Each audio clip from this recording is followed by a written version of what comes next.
Alhamdulillah, Alhamdulillahi Rabbil Alamin. Allahumma salli ala Sayyidina Muhammad wa ala ali Sayyidina Muhammad.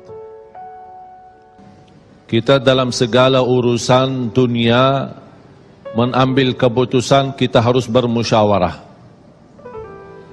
Tapi kalau dalam hal ibadah tidak semestinya bermusyawarah. Artinya kalau kita mau laksanakan kewajiban kita, masa kita bermusyawarah dulu? Allah Subhanahu wa taala memanggilkan kita untuk menunaikan salat kita 5 waktu, tidak perlu dimusyawarahkan. Kalau kita sudah mendengar hayya 'alas salah, hayya 'alal falah, segera tunaikan kewajiban kita. Kalau kita perhatikan dalam Al-Quran, banyak ayat-ayat yang Allah Subhanahu wa taala ikatkan salat dengan zakat, atau bahasa lain salat dengan infak, sebagaimana firman Allah Subhanahu wa taala di suratul Baqarah, dan saya yakin semuanya hafal. A'udzu billahi minasyaitonir rajim. Bismillahirrahmanirrahim. Alif lam mim. Dzalikal kitabu la raiba fihi hudan lil muttaqin. Alkitab ini petunjuk bagi siapa? Bagi muttaqin. Dan Allah menjelaskan sifat-sifat mereka. Kalau kita ingin meniru mereka, ingin bergabung bersama mereka, ingin menjadi seperti mereka, ikutilah penjelasan Al-Quran. Siapa sih al-muttaqin ini? Allah Subhanahu wa taala sebutkan, الذين يؤمنون بالغيب ويقيمون الصلاة ومما رزقناهم ينفقون. Mereka adalah yang beriman tentang gaib.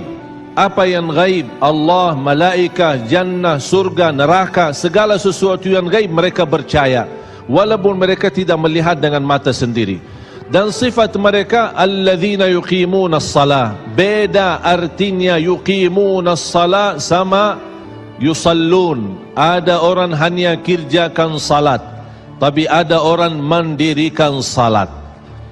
Ada 2 orang salat di saf pertama, sama-sama ruku', sama-sama sujud, sama-sama membaca Al-Quran, tetapi satu diterima oleh Allah, satu tidak diterima oleh Allah. Apa persoalannya? Karena satu menghadap Allah dengan hatinya, dan satu hanya menghadap Allah dengan fisik badannya. Makanya kita melihat orang yang salat dengan hatinya, nikmat salatnya, bisa tenang bacaannya, tenang rukuknya, tenang sujudnya. Beda sama orang yang buru-buru melaksanakan salat. Saya pernah masuk satu masjid, habis saya tahiyatul masjid duduk. Saya melihat seorang baru masuk dan juga tahiyatul masjid. Saya melihat gerakan salatnya, subhanallah, bukan subhanallah, na'udzubillah, luar biasa cepat. Saya hanya menangkapi bacaan gerakan salatnya. Saya baca Al-Fatihah, saya baru selesai waladdallin amin, dengan saya mencuba bagaimana bandingkan bacaan Al-Fatihah dengan salat beliau, dia sudah sampai ke tahiyat, padahal baru saya selesai surat Al-Fatihah. Salat apa ini yang kita kerjakan? Banyak orang-orang berlomba-lomba seolah-olah ada juara. Siapa yang paling cepat selesai salat dapat juara 1. Inilah yang terjadi dalam keadaan kita. Makanya kita merasa tidak nikmat salat kita. Yang kita hanya kejar seminar khusyuk dalam salat, latihan khusyuk dalam salat. Sebenarnya Bapak Ibu biar faham, tidak ada perintah dalam Al-Quran memerintahkan salat yang khusyuk. Tidak ada perintah dari Rasul salat yang khusyuk.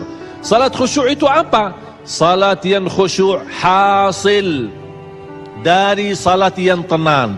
Allah perintahkan ketenangan dalam salat. Ar-Rasul SAW memerintahkan ketenangan dalam salat. Kalau sifat khusyuk adalah sifat orang mukmin yang melaksanakan salat tumaknina. Qad aflahal mu'minun alladzina hum fi salatihim khashi'un. Ketika ada seorang datang ke masjid di zaman Rasulullah sallallahu alaihi wasallam, masuk masjid tahiyatul masjid, selesai salat dia datang kepada Rasul mau salaman, Rasul tidak menjawab. Bahkan Rasul berkata, salli fa innaka lam tusalli, salatlah karena kamu belum salat. Dia pergi ke depan, salat lagi, selesai balik lagi bertemu Rasul. Mau salaman, Rasulullah SAW tidak menjawab. Salli fa innaka lam tusalli, salat dulu karena kamu belum salat. Sampai 3 kali dikasih tahu oleh Rasulullah SAW. Akhirnya orang berkata, mohon maaf ya Rasulullah, saya tidak tahu selain ini salatku. Gimana? Kata Rasulullah SAW, fa idza qumta faqum mutma'inna. Kalau berdiri, berdiri tenang, tumaknina. Tumaknina salah satu rukun di dalam salat. Tidak sah salat seorang tanpa Al-Fatihah, betul? Sama tidak sah salat seorang tanpa tumaknina. Baca tenang, rukuk yang tenang, sujud yang tenang, wallahi akan terasa nikmat. Dari hasil ketenangan dan upaya dan ikhtiar kita akan muncullah rasa khusyuk.